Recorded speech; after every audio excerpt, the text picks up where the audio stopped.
ചങ്ങാതിമാരെ, ഇതെൻ്റെ ബട്ടർ ഫ്രൂട്ടിൻ്റെ മരമാണ് കേട്ടോ. ആകെയുള്ളൊരു ജീവിതമാർഗ്ഗമാണ്, ആകെയുള്ളൊരു വരുമാനമാണ്. ഇതുകൊണ്ട് കിട്ടുന്ന ചെറിയ തോതിലുള്ള വരുമാനം കൊണ്ട് ജീവിക്കുന്നതുകൊണ്ടാണ് ആരുടെ മുമ്പിലും കൈ നീട്ടാതെ ഇങ്ങനെ ഒരുവിധം ജീവിച്ചു പോയിരുന്നത്. എന്നാൽ ഇതെൻ്റെ മക്കളുടെ സമ്മാനമാണ്. അവർക്ക് ഇഷ്ടപ്പെട്ടത് നട്ടത് കൊണ്ട് ഇങ്ങനെ ആയിപ്പോയതാണ്. എന്നാൽ ഇതിനിപ്പോൾ ഒരു കേട് വന്നിരിക്കുന്നു.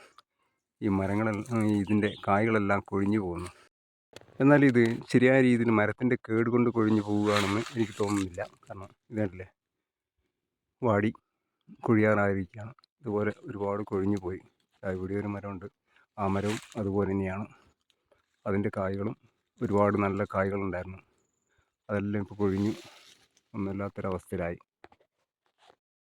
മരത്തിൻ്റെ കേട് കൊണ്ട് കായ്കൾ കൊഴിഞ്ഞു പോവുകയാണെങ്കിൽ, മരം ഉണങ്ങുകയാണെങ്കിൽ ഈ കായ്കൾ ഉണ്ടാകുന്ന ആ സമയത്ത് തന്നെ കൊഴിഞ്ഞു പോകുമായിരുന്നു. എന്നാൽ ഇത്രയും വലുപ്പമായ കായ്കൾ ഇങ്ങനെ കൊഴിഞ്ഞു പോകുന്നതിന് എന്തോ ഒരു പ്രത്യേക കാരണമുണ്ടെന്ന് എനിക്ക് തോന്നുന്നുണ്ട്. കാരണം എന്തോ ഈ കൂടോത്രമായിട്ടൊന്നും അല്ല കേട്ടോ, എന്തോ കെമിക്കൽ വന്ന് മരത്തിൻ്റെ ചുവട്ടിൽ വന്നതാണോ ഒഴിച്ചതാണോ എന്നൊരു തോന്നലുണ്ട്. കാരണം ഈ രീതിയിൽ ഇത്രയും വലുപ്പമായ കായ്കൾ ഒരു കാരണവശാലും കൊഴിഞ്ഞു പോവില്ല. മരം ഇത്രയ്ക്ക് പച്ചപ്പുണ്ടായിരുന്നു, നല്ല രീതിയിലായിരുന്നു ഉണ്ടായിരുന്നത്. അതിന് മറ്റൊരു കാരണം, ഈ സ്ഥലത്ത് ഒരു മരം ഉണ്ടായിരുന്നു, അതും ഇതുപോലെ മരങ്ങളൊക്കെ കേടായി വന്നു. ഈ മരത്തിനേക്കാളും വണ്ണം ഉണ്ടായിരുന്നു ആദ്യം ആ മരം. എന്നാൽ അത് ഇതുപോലെ കൊമ്പുകളെല്ലാം ഉണങ്ങി കായ്ച്ച സമയമായിരുന്നു.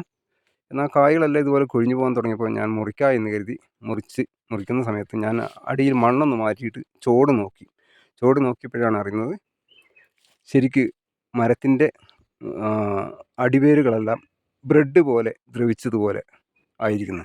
അതേ രീതിയിലൊരു മരം ഉണങ്ങണമെന്നുണ്ടെങ്കിൽ അതിൻ്റെ മുകളിൽ ഒരു കാരണവശാലും പച്ചപ്പുണ്ടാവില്ല.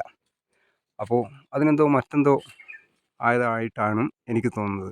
നിങ്ങൾക്ക് ആർക്കെങ്കിലും അറിയാവുന്നവരുണ്ടെങ്കിൽ പറയുക. മരത്തിൻ്റെ അടിവേരുകൾ ബ്രെഡ് പോലെ ദ്രവിച്ച ഒരു മരത്തിൽ ഒരു കാരണവശാലും കായ്കൾ ഉണ്ടാവില്ല. പിന്നെ പ്രത്യേകിച്ച് മരത്തിൻ്റെ തടി ഒരു കാരണവശാലും പച്ചപ്പുണ്ടാവില്ല. അതുകൊണ്ട് അത് കെമിക്കലാണെന്ന് ഏറെക്കുറെ ബോധ്യമാണ്. അതുകൊണ്ട് ഈ കെമിക്കൽ ചെയ്തവരോട് ഒരു കാര്യം പറയട്ടെ, നിങ്ങളിത് ചെയ്തത് നിങ്ങളുടെ മനസ്സാക്ഷിയോട് ഉത്തരം പറയേണ്ടി വരും. ഒരുത്തൻ്റെ അന്നം മുടക്കിയിട്ടാണ് നിങ്ങൾ സന്തോഷിച്ചത് എന്ന്.